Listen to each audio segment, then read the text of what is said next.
Hi everybody, Kevin Thompson here from the MLMattorney.com. I had a great meeting with Troy Dooley last week. I was in Destin, Florida, and we met up for coffee. Time flew by. We met for a couple hours and we were talking, and he encouraged me to use video more, which I am doing. He also encouraged me to write less like an attorney, and I have a confession. This next post, it is the most legalese law attorney-like article that I've written in a long time. So this will not be the norm.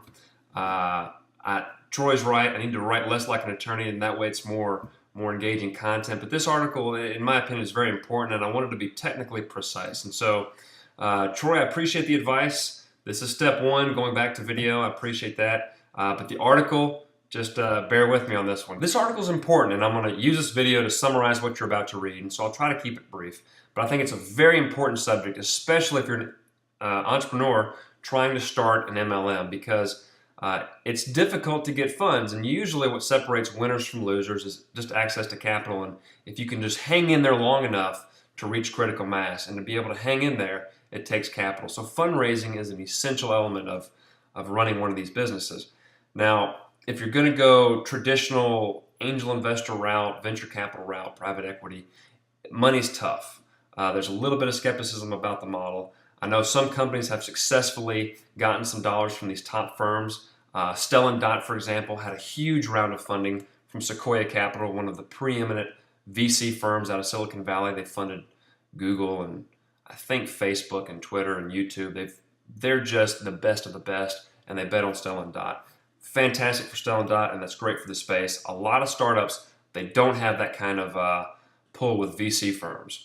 And Stellan Dot had demonstrated a lot of success. So it's kind of a different story. So with that being said, because money is tight, I'm seeing a lot of creative methods entrepreneurs are using to raise their funds.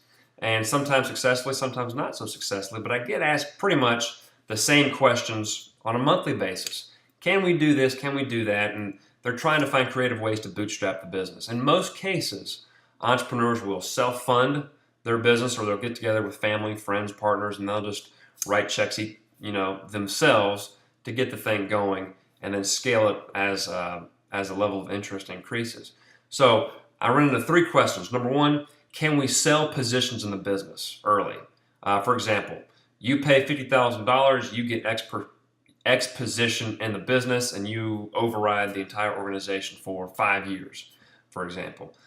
Can we do that? Number two, what if we created a profit sharing pool where 1% of the revenue goes into a pot, and you sell 3 shares, 3 positions in that pot to be shared equally between 3 people at 50 grand per person.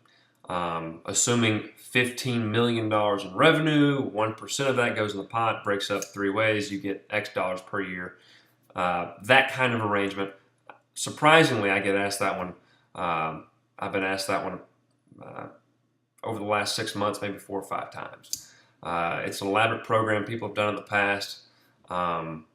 It's a security, and so if you do it and you haven't registered as a security, it's illegal.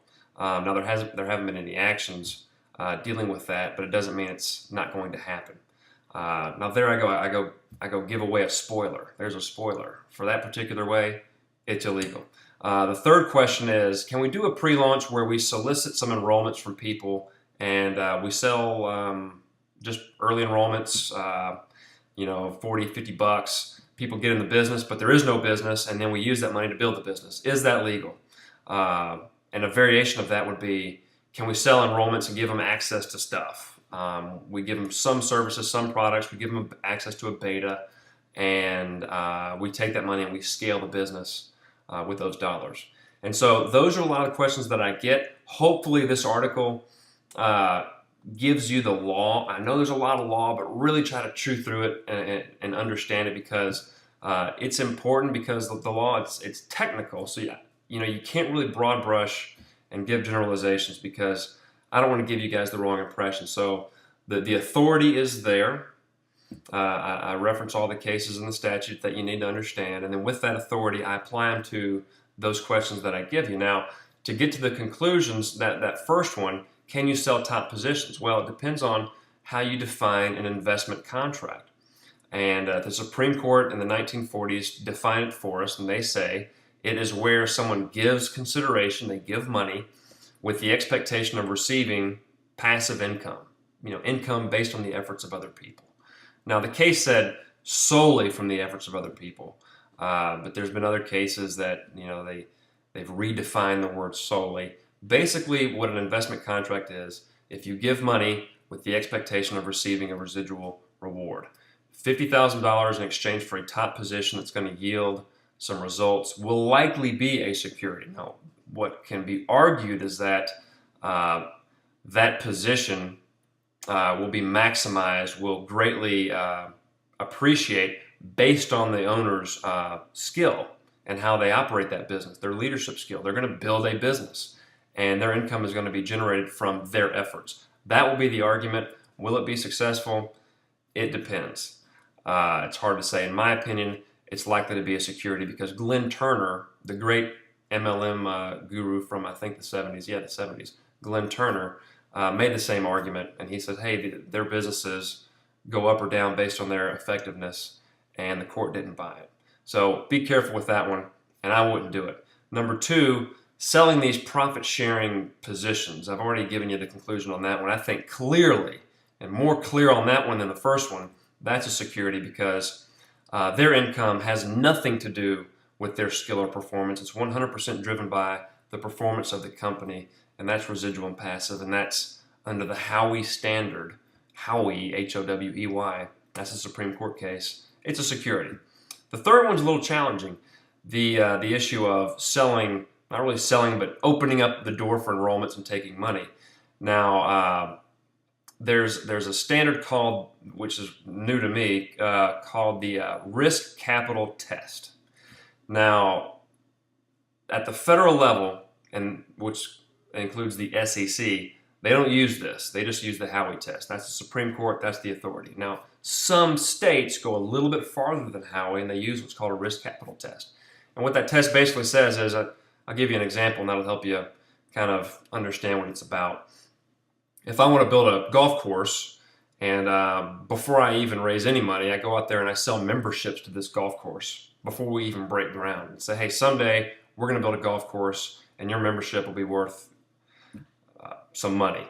That has been held in a case to be a security because under this risk capital test, because they're soliciting funds from these early adopters and they're taking those funds and then using it to build out the business that they're promoting.